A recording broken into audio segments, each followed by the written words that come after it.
hope you had a blessed week. It has been a few weeks for us. This video has been happening over probably 3 weeks. Sorry it's been taking so long. There's been a lot of changes. We got our chicks. We started off with 2. I couldn't help myself, even though I pre-ordered 10. We stopped at a Tractor Supply store and I couldn't help it. I had to get 2 more. These 2 are olive eggers, and then we had 10 Easter eggers that we had shipped to us. So we had a total of 12. 2, unfortunately, in the span of this video and the time that I am doing these videos, 2 did pass away, unfortunately, but the others are doing really healthy and they are growing so big so fast. Honestly, if it wasn't as cold as it is now, they probably would be okay to go outside and be in their little chick house, which we have and had for last year. We had a little chick house to kind of transition them from inside to outside into the coop. This year is going to be interesting because we have adult chickens, so we'll be introducing these chickens to our flock. I got a new heater for our chickens, so I'm setting this up. This was actually a lot harder than I realized, and it's because I did not read the directions correctly. So, disclaimer, read the directions. My daughter is so excited. As I said before, she is learning how to hold the chicks. She's a little older now than last year, so we're explaining how to hold them, how to pet them, how to be gentle with them. These chickens are actually really snuggly. This one we named Tysonita, and she is one of the snuggliest chicks even now, even as she's gotten older.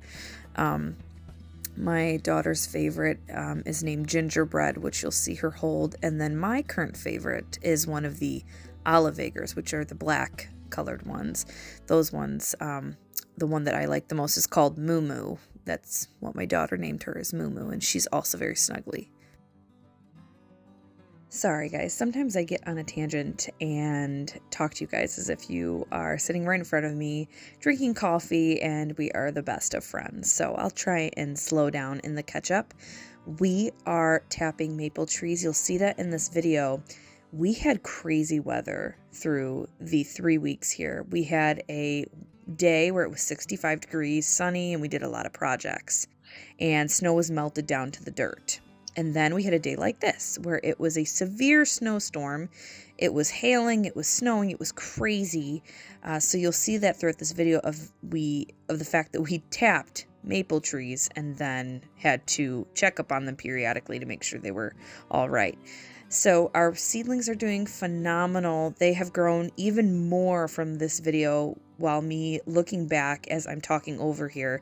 It's amazing to see how much they've grown even since this video. It's going to be really, really awesome. One of the advice I'll give you is sometimes the directions on the seedlings say to start at a certain date. All of my seedlings, based on my freeze date, told me to start seeds at the end of March. Well, I started these seeds at the end of January, end of January, early February, and that's how they were looking. So I want to have them started as if I was going to go to Home Depot or something and buy pre-started seedlings, and they're already, yay high at the store. That's exactly what I want them to be. So we started them even earlier than the directions said. So don't be afraid to try something. That's my advice to you.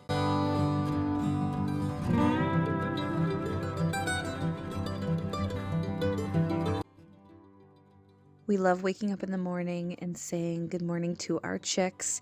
It's so fun having them inside. If you didn't notice what we used as a brooder, I just used an old pack and play that I literally was going to donate, and part of it was actually ripped, so I probably shouldn't have donated it, but it worked out great because the chicks are so big now and they have so much space in the pack and play. So I highly recommend getting a pack and play if you want a large brooder inside of your house. As we draw near to spring, one of the things I keep in the back of my mind is my mental list or to-do list. The clearing the chicken coop and the run is definitely one of them.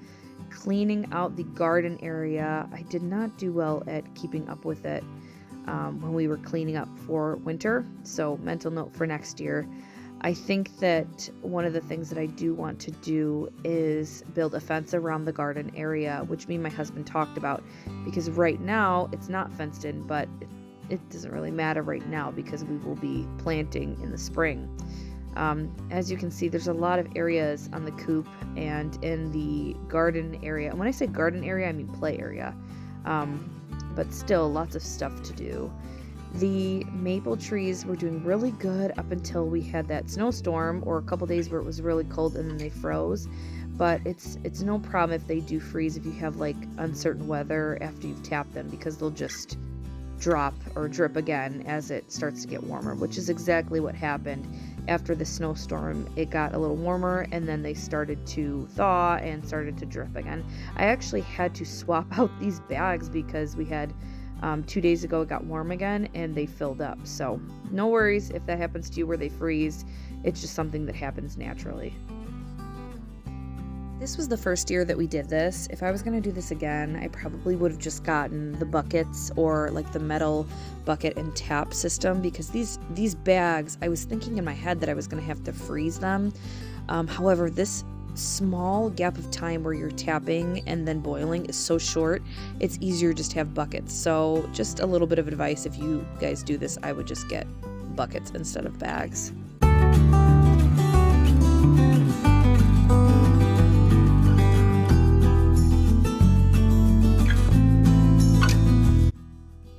I have been thinking about health lately, so you'll probably hear me do a health video. I feel very comfortable in my body, but really for me now in my season of life, it's not necessarily about losing weight.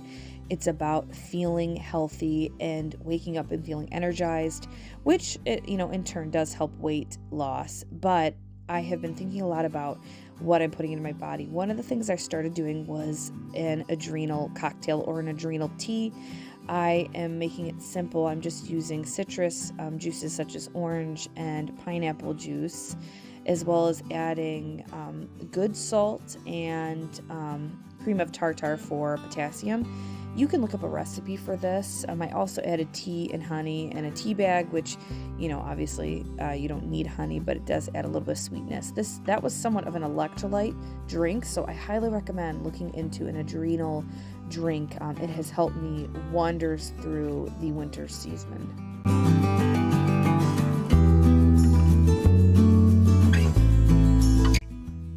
I will admit I've been slacking on my Bible study. I bought a couple things to help me stay organized. I use this Bible, which is a New International Version. I like the writing better. I use this Bible study to help me kind of fine-tune the chapters, as well as this Bible in 52 weeks. I think you've seen me use this. I really, really like this book. It has helped me kind of stay focused on reading the Bible, and I'm still at it. I'm still trying to read the entire Bible. So hopefully this year I will finish that challenge to myself. You see me here making tallow. Towards the end of this video, there's a lot of creativity here. I ran out of tallow balm, so I also ordered shea butter and cocoa butter, as well as some more beeswax to make kind of a thicker substance.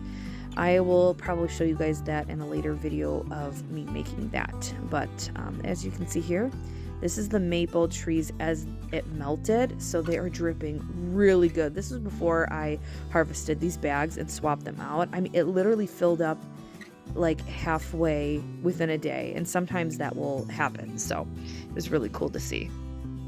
Those of you who have been here a while know that we just purchased this home, and I kind of wanted to show you guys a couple things that my husband has made throughout the process, such as this table area and these shelves and this build out. I'm so proud of him. Any vision I have, he creates for me. Now these are unfinished, but we're going to be painting them the same as this trim.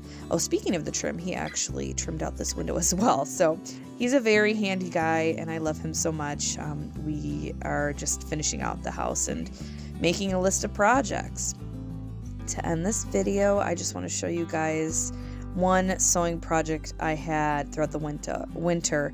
I was getting kind of annoyed that these our doors were like whenever we had the fan on, it would kind kind of blow the door open, which was really weird. So I wanted to make these little door stops, which I think I saw these on a Bluey episode. I'm not gonna lie, my daughter loves Bluey. It was like a triangle doorstop, and I was like, I can make that. I want to make that. So I just looked up a cutout, which I got a free PDF online. If you look up like a stencil, I'm sure you could find this. Just to type in a triangle doorstop. So I used some fabric that I already had, as you can see. It was like a lemon pattern that my sister gave me, and it worked out really cute. I made another one in a different pattern, but that one didn't turn out as good as this one, so this is the one that I'm showing you guys. Side note, if you are getting into sewing, this sewing machine was $25. Now, some people would say, don't buy a cheap machine, but it works out. It really has taught me, whenever it gets jammed or there's issues, it's taught me how to fix it easy. So here is the finished product. Other than that, guys, I hope you have a wonderful rest of your day, and I will see you in the next video.